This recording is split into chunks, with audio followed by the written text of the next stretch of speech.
শীতকালে বাজারে যেদিকেই তাকাই না কেন রং বেরঙের শাকসবজির দেখা মেলে। তাই প্রত্যেক দিন ডিনারের মেনুতে কিছু না কিছু নিত্য নতুন স্পেশাল থাকেই।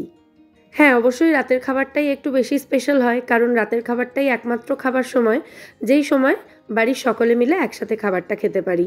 তাই স্পেশাল কিছু হলে অবশ্যই সেটা ডিনারেই হয়। তাই সেরকমই একদিন ডিনারের মেনুতে ছিল এবছরের প্রথম পালক পনির, তাও পেঁয়াজ রসুন ছাড়া, মানে সম্পূর্ণ নিরামিষ পালক পনির। আর তার সাথে ছিল ফুলকো ফুলকো নরম তুলতুলে আটার নান। এক্কেবারে জমে গেছিল সেদিনের ডিনার। আর ভাবলাম বানাচ্ছি যখন আপনাদের সাথেও শেয়ার করি। নমস্কার বন্ধুরা, মেঘার সাথে বাঙালিয়ানার আরও একটি নতুন পর্বে আপনাদের সবাইকে স্বাগত। আশা করি আপনারা সবাই খুব ভালো আছেন এবং সুস্থ আছেন। আমরাও সকলে খুব ভালো আছি। প্রথমে পালক পনিরের রেসিপিটা শেয়ার করি। তো একটা কড়াইতে আমি পর্যাপ্ত পরিমাণে জল নিয়ে জলটা গরম করতে বসিয়েছি। জলটা হালকা ফুটতে শুরু করেছে, দেখতেই পাচ্ছেন। তো এর মধ্যে দিয়ে দিয়েছি 7-8টা গোটা কাজু বাদাম। পালং শাক ব্লাঞ্চ করার সময় যদি এভাবে কাজু বাদামটাও একটু ভাপিয়ে নেওয়া হয়, তাহলে কাজু বাদামটা একটু নরম হয়ে যাবে এবং সেটা সহজেই বেটে নেওয়া যাবে। তো কাজু বাদামটা দেওয়ার পর এর মধ্যে ধুয়ে রাখা পালং শাকের পাতাগুলো দিয়ে দিলাম। পালং শাকের শুধু পাতাগুলো আমি এখানে ব্যবহার করেছি, ডাঁটিগুলো কিন্তু খুব বেশি নিইনি। যদিও এখানে একেবারে ছোট পালং শাকই আমি নিয়েছি, মানে যেগুলোর মধ্যে ডাঁটি খুব বেশি ছিল না, সেই রকম পালং শাকই নিয়েছি, তাই খুব বেশি কিছু আমাকে বাদ দিতে হয়নি। আর এই পালং শাকটাকে কিন্তু সেদ্ধ করব না, জাস্ট একটু ভাপিয়ে নেব। 2 থেকে 3 মিনিটের জন্য হাই ফ্লেমে রেখে ভাপিয়ে নিলেই কিন্তু যথেষ্ট। তো 2-3 মিনিট পরে পালং শাকগুলোকে জল ঝরিয়ে তুলে নেব। আর পালং শাকের সাথে কাজু বাদামটাও নিয়ে নেব জল থেকে। আর এখানে আমি পালং শাক নিয়েছি 300 গ্রাম মতো। তো পালং শাকটা ভাপিয়ে নেওয়ার পর এটাকে তুলে ঠান্ডা জলে রাখতে হবে। এখন যেহেতু ঠান্ডা পড়তে শুরু করেছে, এমনি মানে নর্মাল টেম্পারেচার বা রুম টেম্পারেচারের জলও কিন্তু বেশ ঠান্ডা থাকে, তাই আমি আর ফ্রিজের জল নিইনি, রুম টেম্পারেচারের জলেই এখানে পালং শাকটা তুলে নিচ্ছি। এইভাবে হালকা ভাপিয়ে নিয়ে ঠান্ডা জলে রাখার পদ্ধতিটাকে ব্লাঞ্চিং বলা হয়। আর এভাবে ব্লাঞ্চ করে নিয়ে যদি পালক পনির রান্না করা হয়, তাহলে কিন্তু পালং শাকের সবুজ রঙটা একেবারে ইনট্যাক্ট থাকবে, রান্নার পর আর কালো হয়ে যাবে না। তো এবার এই ঠান্ডা জল থেকে তুলে পালং শাক এবং কাজু বাদামটাকে আমি একটা মিক্সার জারের মধ্যে দিয়ে দিচ্ছি। এটাকে বেটে নিতে হবে। আর পালং শাকটা বাটার সময় এর মধ্যে 1 মুঠো মতো ধনে পাতা এবং স্বাদ মতো কাঁচা লঙ্কা দিয়ে বেটে নিতে হবে। ঝালটা অবশ্যই যে যেমন খেতে পছন্দ করেন সেই হিসেবেই দেবেন। আমি এখানে 3টে কাঁচা লঙ্কা দিয়েছি। তো দেখুন, এখানে আমি পালং শাক আর সমস্ত উপকরণ যা যা দিয়েছিলাম সবটা একসাথে বেটে নিয়েছি। এবার এটাকে সাইডে রেখে দেব এবং চলে যাব মেন রান্নার প্রসেসে। কড়াই গরম করে এর মধ্যে দিয়ে দেব 1 টেবিল চামচ পরিমাণে সাদা তেল। চাইলে তেলের পরিবর্তে এই রান্নাটা আপনারা বাটারেও করতে পারেন। তো তেলটা ভালো মতো গরম হয়ে যাওয়ার পর এর মধ্যে ফোড়নের জন্য দিয়ে দেব একটা শুকনো লঙ্কা আর দেব 1 চা চামচ মতো গোটা জিরে।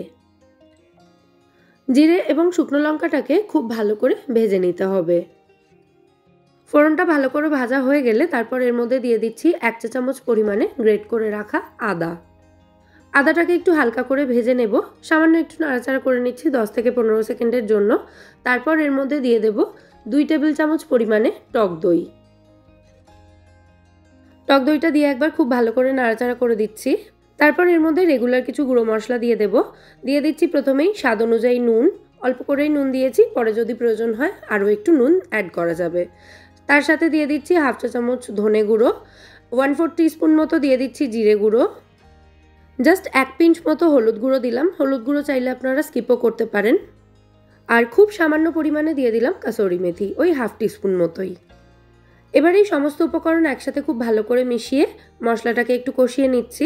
আর মশলা কষানোর সময় এর মধ্যে 1 চা চামচ পরিমাণে বেসন দিয়ে দিলাম। এতে পালক পনিরের টেক্সচারটা কিন্তু একেবারেই জলজলে টাইপের হবে না। তবে বেসনটা দেওয়ার পর সেটাকে কিন্তু খুব ভালো করে ভেজে নিতে হবে যতক্ষণ না বেসনের কাঁচা গন্ধটা চলে যাচ্ছে। সামান্য একটু জল দিয়ে মশলাটাকে আমি আরও কিছুক্ষণ কষিয়ে নিচ্ছি। আগের মশলাটা খুব ভালো করে কষানো হয়ে গেছে, মশলা থেকে তেল ছাড়তে শুরু করেছে। তারপর আমি এখানে পালং শাকের পেস্টটা দিয়ে দিলাম। সমস্ত উপকরণ একসাথে খুব ভালো করে মিশিয়ে আবারও 2 থেকে 3 মিনিট মতো কষিয়ে নিতে হবে। মশলার জারটা ধুয়ে সামান্য একটু জলের মধ্যে অ্যাড করছি, যাতে জারে লেগে থাকা এক্সট্রা পালং শাকের পেস্টটা নষ্ট না হয়। আরও কিছুক্ষণ সময় নিয়ে সমস্ত উপকরণ একসাথে ভালো করে কষিয়ে নিচ্ছি। শাকটা দেওয়ার পর ভালো করে কষানো হয়ে গেলে এর মধ্যে দিয়ে দিচ্ছি সামান্য একটু জল। পালক পনিরের এই গ্রেভির ঘনত্ব আপনারা যেমন রাখতে চান সেই অনুযায়ী জলটা এখানে দেবেন, মানে যতটা পাতলা বা যতটা ঘন করতে চান সেই বুঝে জলটা দিতে হবে। তবে পালক পনির আবার খুব বেশি পাতলা গ্রেভি হলে খেতে খুব একটা ভালো লাগবে না, তাই একটু মাখা মাখা রাখার চেষ্টা করবেন। এর মধ্যে আমি স্বাদ মতো নুন মিষ্টি দিয়ে দিলাম, মানে টেস্টটা ব্যালেন্স করার জন্য। আগে একটু নুন দিয়েছিলাম, টেস্ট করে দেখে আরও একটু নুন এবং মিষ্টি একটু অ্যাড করেছি। আর তার সাথে একটু ভাজা জিরের গুঁড়ো দিয়েছি, মানে শুকনো খোলায় ভেজে নেওয়া জিরে গুঁড়ো করে এখানে হাফ টিস্পুন মতো দিয়েছি। তারপর আবারও খুব ভালো করে সমস্ত উপকরণ মিশিয়ে দিচ্ছি। আর মিষ্টির জন্য আমি এখানে জ্যাগরি পাউডার দিয়েছি, আপনারা চিনিও দিতে পারেন। ভালো করে মিশিয়ে দেওয়ার পর কড়াইটাকে ঢাকা দিয়ে এটাকে পাশের বার্নারে আমি শিফট করে দিয়েছি, একদম লো ফ্লেমে বসানো রয়েছে। আর এদিকে এবার পনিরটা ভেজে নেওয়ার জন্য একটা ফ্রাইং প্যান খুব ভালো করে গরম করে তার মধ্যে 1 চা চামচ মাখন এবং হাফ চা চামচ মতো তেল মিশিয়ে দিয়ে দিয়েছি। মাখন বা বাটারটা যাতে পুড়ে না যায় তার জন্যই সামান্য একটু তেল অ্যাড করেছি, না হলে শুধু বাটারেই পনিরটা কিন্তু ভেজে দিয়ে দেওয়া যায়। তো মাখন এবং তেলটা ভালো মতো গরম হয়ে যাওয়ার পর ত্রিকোণ করে কেটে নেওয়া পনিরের টুকরোগুলো দিয়ে এগুলোকে ভালো করে ভেজে নিতে হবে। আমি এখানে আমার পছন্দ অনুযায়ী পনিরের টুকরোগুলো করে নিয়েছি, মানে শেপটা সেই রকমই রেখেছি, তবে আপনারা নিজেদের পছন্দ মতো শেপে পনিরটা কেটে নিতে পারেন। পনিরের টুকরোগুলো ভালো মতো ভাজা হয়ে গেলে এগুলোকে ডিরেক্টলি ওই পালং শাকের গ্রেভির মধ্যে দিয়ে দিলাম। গ্রেভির মধ্যে পনিরের টুকরোগুলোকে ভালো করে মিশিয়ে দিচ্ছি, তারপর এটাকে আবারও 2 থেকে 3 মিনিট মতো রান্না হতে দেব। তো পনিরটা দিয়ে দেওয়ার পর এর মধ্যে 1 থেকে 1.5 টেবিল চামচ মতো ফ্রেশ ক্রিম দিয়ে দিচ্ছি। ফ্রেশ ক্রিম যদি না থাকে বাড়িতে আপনারা দুধের সর ভালো করে ফেটিয়ে এখানে দিতে পারেন, তাতেও কিন্তু খুব ভালো টেস্ট হয়। আর সবশেষে ভীষণ ইম্পর্ট্যান্ট একটা উপকরণ দিচ্ছি, সেটা হলো 1 টিস্পুন মতো পাতিলেবুর রস। এই পাতিলেবুর রসটা না দিলে মনে হয় পালক পনিরের টেস্টটা কমপ্লিট হয় না, আমার তো এরকমই মনে হয়। তাই এটা কিন্তু ভীষণ ইম্পর্ট্যান্ট একটা উপকরণ, অবশ্যই দেওয়ার চেষ্টা করবেন। তো ফাইনালি একবার সমস্ত উপকরণ নাড়াচাড়া করে মিশিয়ে দিয়েছি এবং আমাদের পালক পনির কিন্তু এখানে অলমোস্ট রেডি। কড়াইটাকে ঢাকা দিয়ে দিলাম, দিয়ে গ্যাসের ফ্লেমটা অফ করে এটাকে মিনিট 10 স্ট্যান্ডিং টাইমে রেখে তারপর সার্ভ করব।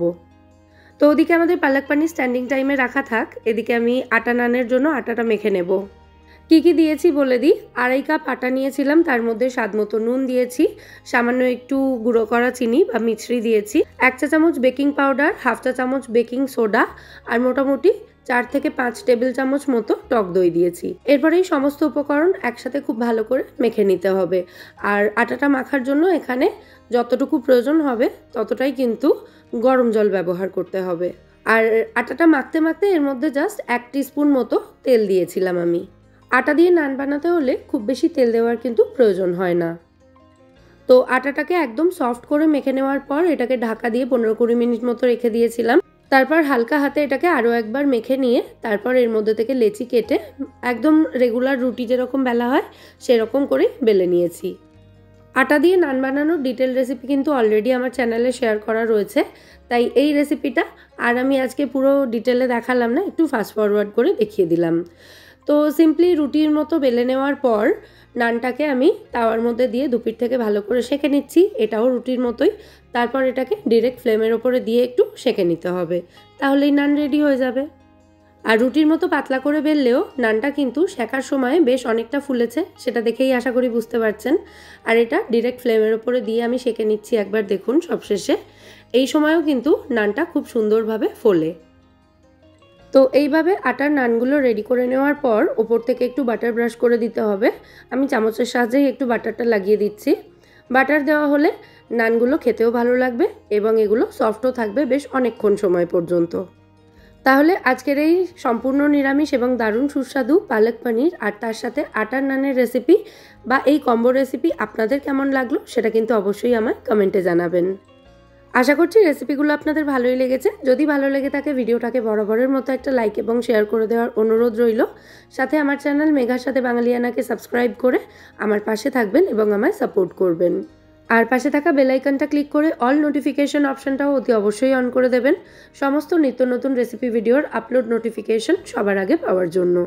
এতে আমি চ্যানেলে যখনই কোনো নতুন রেসিপি ভিডিও আপলোড করব তার নোটিফিকেশন সবার আগে আপনার কাছে পৌঁছে যাবে এবং আপনি কোনো ভিডিও মিস করবেন না। তাহলে আজকের মতো এখানেই বিদায় নিচ্ছি। আবার দেখা হবে পরের পর্বে নতুন কোনো রেসিপির সাথে। সবাই সুস্থ থাকবেন, ভালো থাকবেন এবং সবাইকে খুব ভালো রাখবেন। নমস্কার।